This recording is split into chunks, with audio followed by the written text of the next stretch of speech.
All right, welcome back to GLS4OM. Believe it or not, we are now on our last unit of calculus. This is integral calculus, applications of integral calculus. And once this unit's done, maybe we'll do matrices or something different.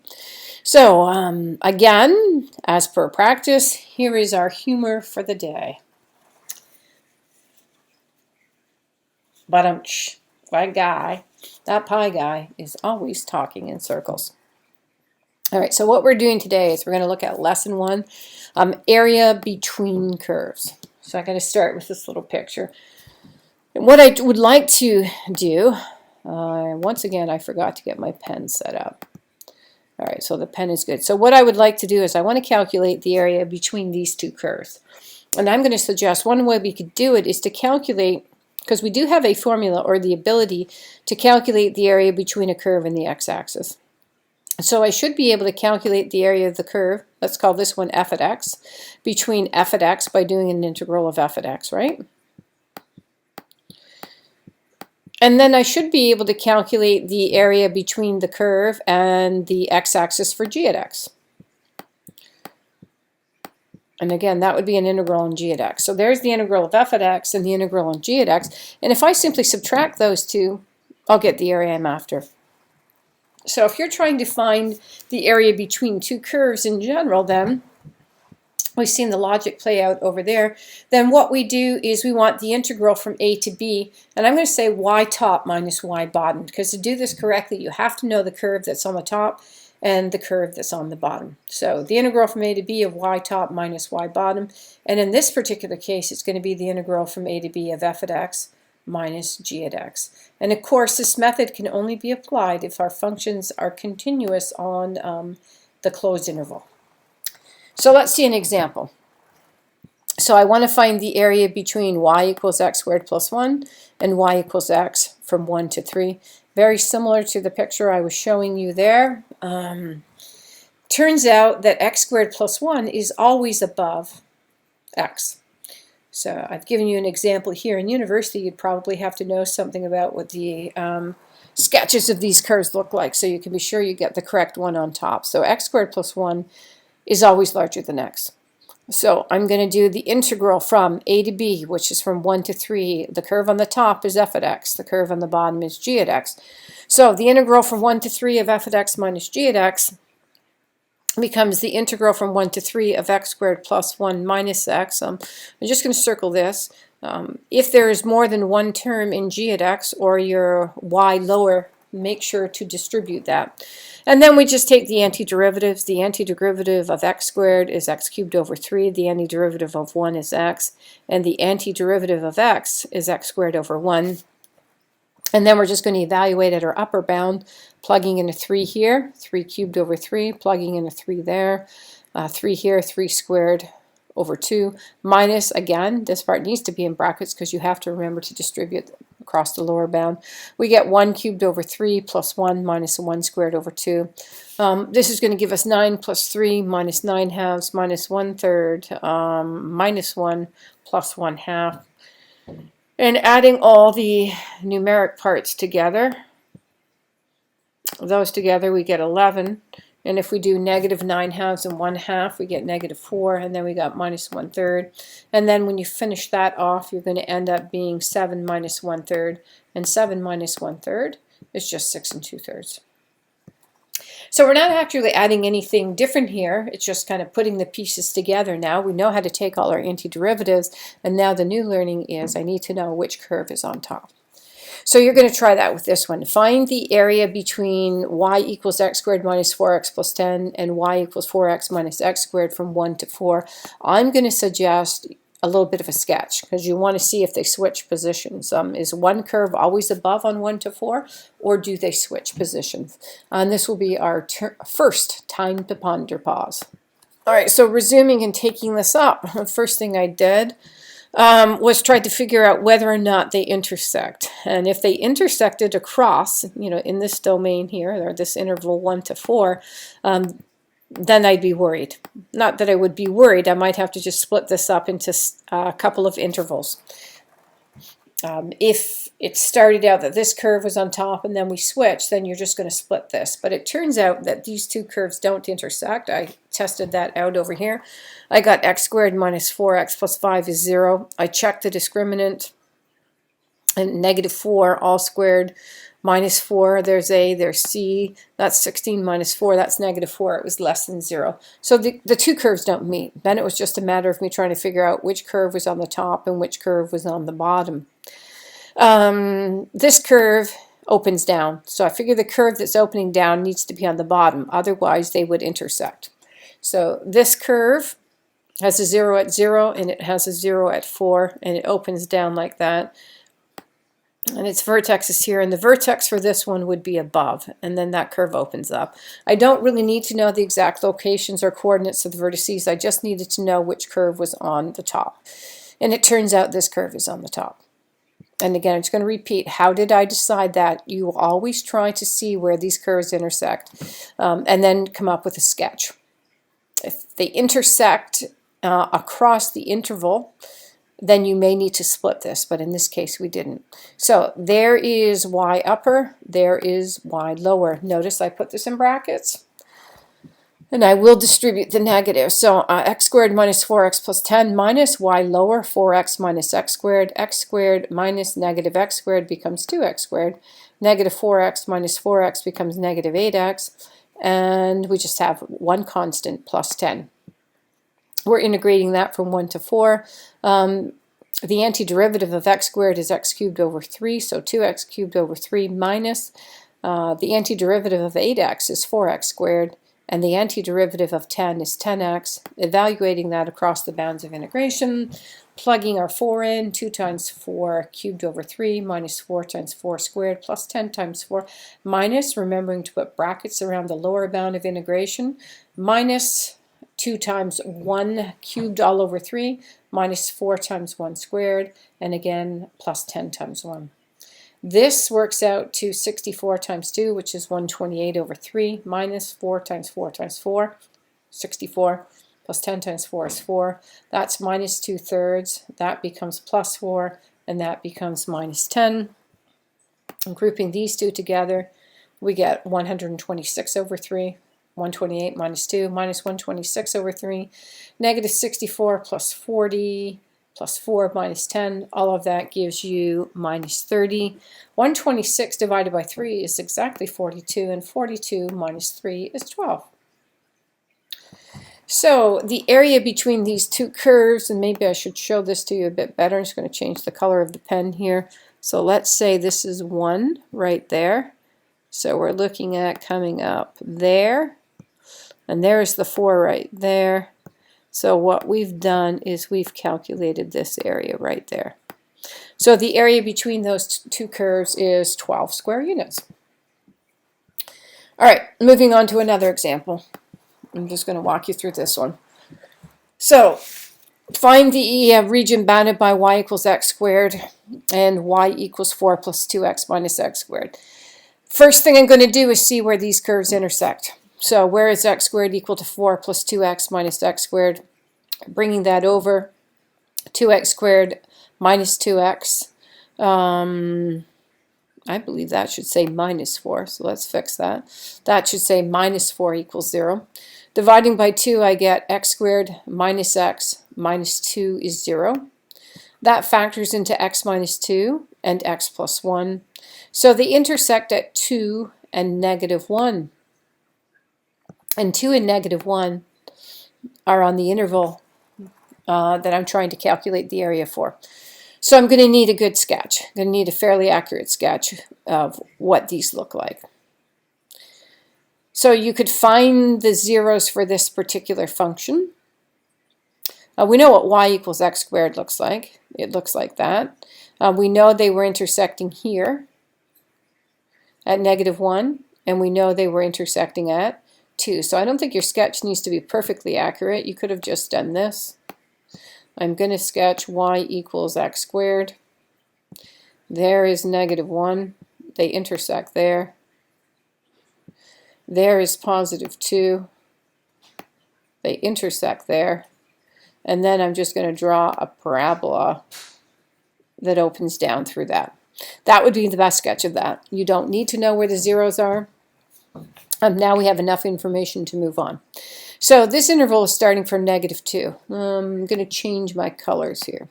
I'm going to draw this one in red. All right, so -2 would be over here. So from -2 to 1, initially the red curve on the top and blue curve on the bottom. But then when we hit -1, we have the blue curve on the top and the red curve on the bottom. And that happens from -1 all the way out to 2. And then we switch again. Between 2 and 3, the red curve is on the top. So the red curve on the top between -2 and -1 and 2 to 3. The blue curve is on the top from -1 to 2. So we're going to start with the first interval, -2 to 1, x squared on the top, and then 4 plus 2x minus x squared being the lower curve. Then between -1 and 2, we have 4 plus 2x minus 4, x squared. That is the curve on the top now, blue curve on the top in this area, minus y lower right there, or the curve on the bottom. And then we're back to the exact same one as here. We have the x squared curve on the top and the 4 plus 2x minus 4x. There should be a squared there. So if you've printed that note out, put that exponent in there. And then simplifying this, x squared minus -x squared is 2x squared minus 2x minus 4. This will be the opposite, right? So I'm not surprised to see that that's changed to -2x squared plus 2x plus 4. And this one will be the exact same as the first one. So we're integrating across 3 pieces now, between -2 and -1, between -1 and 2, and between 2 and 3. Taking the antiderivative of x squared, x cubed over 3. The antiderivative of -2x is -x squared. The antiderivative of -4 is -4x. And of course, these antiderivatives will just change sign. We get -2/3 x cubed plus x squared minus 4x. The same antiderivative over here. And then I just change colors so you can see just evaluating. Evaluate at the upper bound first, plugging in -1, you'll get -2. Plugging in -1 and squaring it, and you have that negative out in front, -1. Plugging in -1 times -4, +4. Plugging in the -2, you get -8 times 2 is -16 over 3. Squaring -2, +4, well there's a negative out in front, so -4. And -4 times -2, +8. Then over here, we're going to start with the upper bound of integration. We're going to plug a 2 in there. 2 cubed times 2 is 16, but there's a negative out in front, -16 over 3. Plugging in the 2 and squaring it, we get +4. 2 times 4, 8. And then minus the lower bound of integration. Plugging in a -1 is negative, times the negative out in front makes that positive. That becomes 2/3. Plugging in the -1 and squaring it, it's +1, so +1. Plugging in -1, 4 times -1 is -4. And then lastly, plugging in your 2 here. And actually we got to plug in the 3 first. I plugged in the lower bound. You got to plug in the upper bound first. So if we plug in a 3 times 3 is 27. 27 divided by 3 is 9. And then 9 times 2, that's how we get the 18. Plugging in the 3, minus 3 squared becomes -9, and -4 times 3, -12. Plugging in the lower bound of integration, we'll get the opposite signs that we got in the case where we plugged in -2. So plugging in your 2, you get +16 over 3. Plugging in a 2, -4. Plugging in a 2, -8. And then you can do the rest of that math. When we add all of these pieces together, we end up with 49 over 3. And so the area would be comprised of this bit here.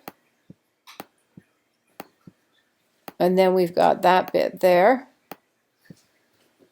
And then we also have that bit there. And I've done them in different colors. So 11 over 3 would be this bit right here between -2 and 1. 9 would be this large area right here in the middle. And 11 over 3 would be that piece on the end there. And so there's a bit of symmetry on the pieces from there to there and the piece from there to there. All right, so now that you've seen that example in action, it's time for you to try one. So let's see if you can try that on this one. Again, accurate sketch, finding all of the points of intersection and splitting it into multiple integrals, always doing y upper minus y lower. Again, a time to ponder pause. All right, resuming and taking this up. The first thing I did was a bit of a rough sketch. Started with my axes. There is y equals x, and then I just made 8x steeper. It's not 100% accurate at all because this line should be much steeper than that one, but it's just to give me a rough idea of what was going on. I know 8 over x squared is a hyperbola. 1 over x is here and here. The other branch I didn't draw, but if I was going to draw it, I'm going to show you where it would be. The other branch would be over here.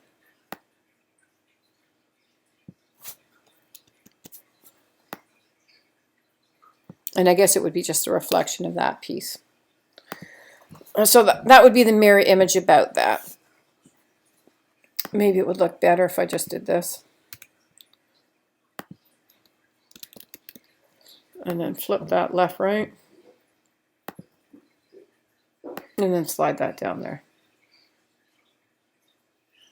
All right, now I didn't draw that piece because I knew it was going to be above the axis, so we would not get any more area enclosed. So what we're after is this here, all of that area in there. So the first thing I'm going to do then is try and find out where all of where all of these pieces intersect. So I've got a point of intersection right there that's easy for me to see. The first place they intersect is 0, so I didn't bother to try and find that one because I know that these two intersected at 0. I then needed to find out where the hyperbola 8 over x squared is intersecting. Well, I guess technically it's not a hyperbola because it would be 8 over x is a hyperbola. So technically not a hyperbola. So let's just say I then needed to figure out where the lines intersected with this curve. So start with, where does 8x intersect 8 over x squared? That gave me x cubed equal 1, and that gives me x is 1. So we intersect right there. That point of intersection is at 1. And then where does this curve intersect the line y equals x? So when is x equal to 8 over x squared? When is x cubed equal to 8? When is x equal to 2? And there's the other point of intersection. So I now know I need to integrate across 0 to 2.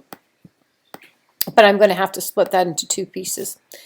The first bit being between 0 and 1. And in 0 and 1, we're looking at 8x and we're looking at x.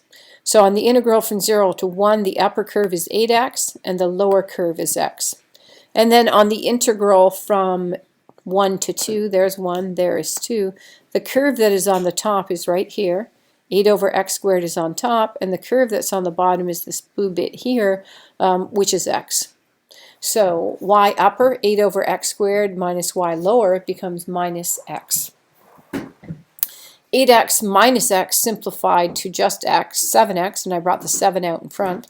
So 7 times the integral from 0 to 1 of x dx, and I just decided to rewrite that as a power function, x to the negative 2 minus x, to make it easy to find an antiderivative.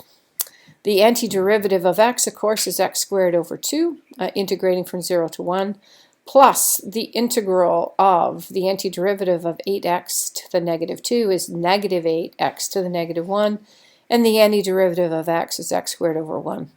Upper bound of integration over here is just going to give me 7 halves. The lower bound is going to give me nothing.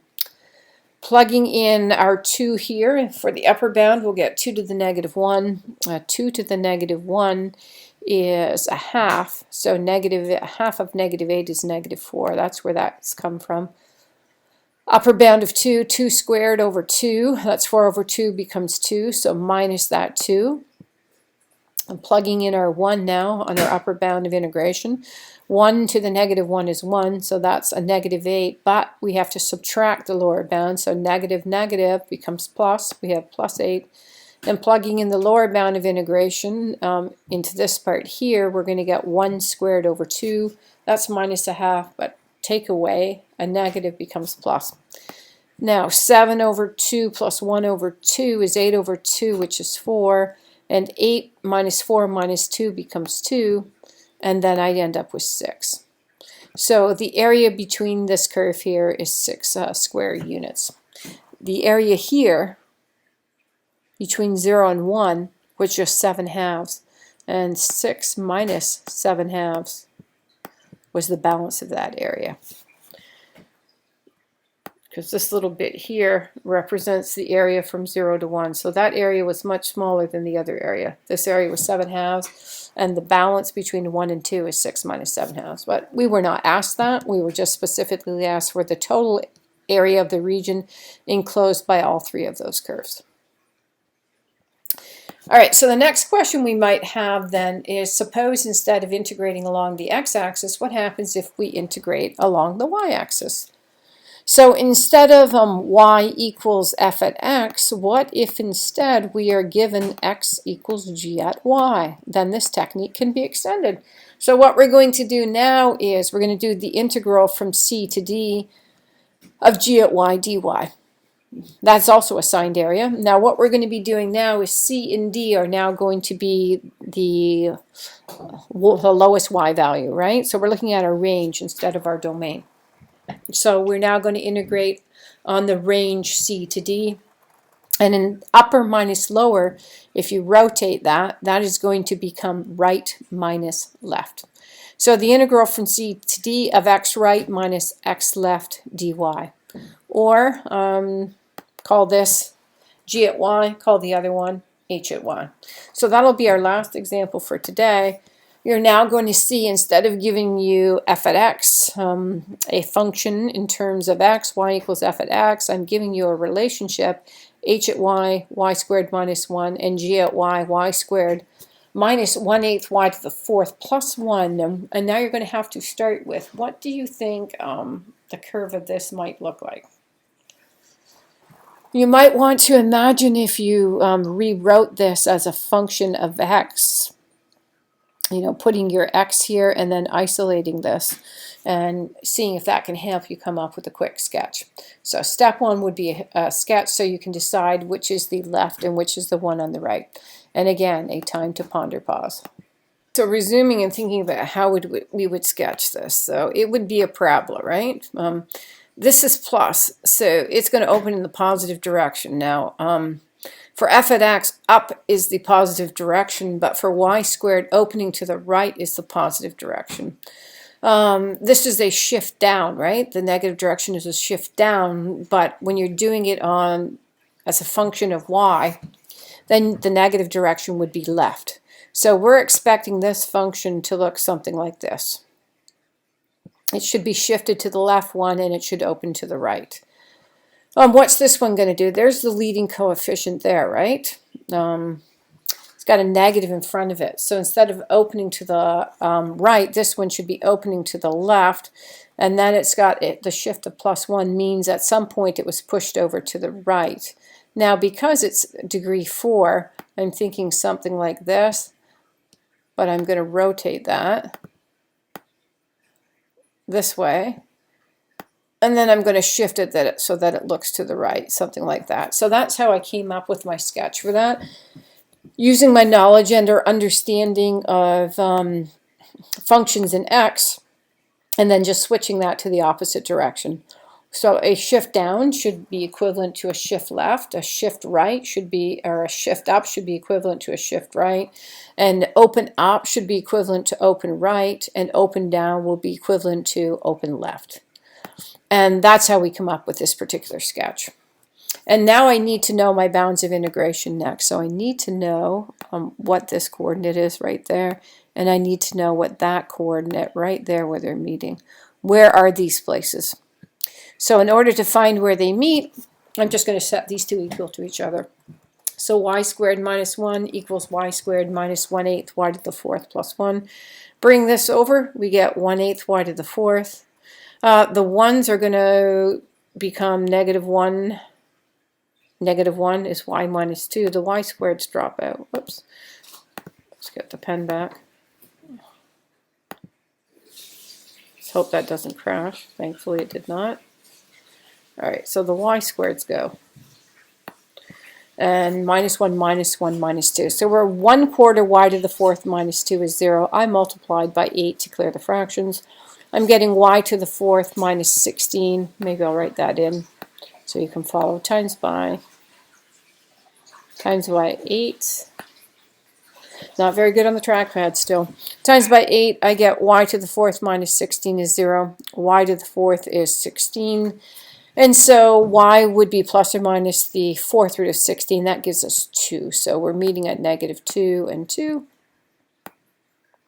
So we're looking at the integral from negative 2 of, we're looking at y right minus y left.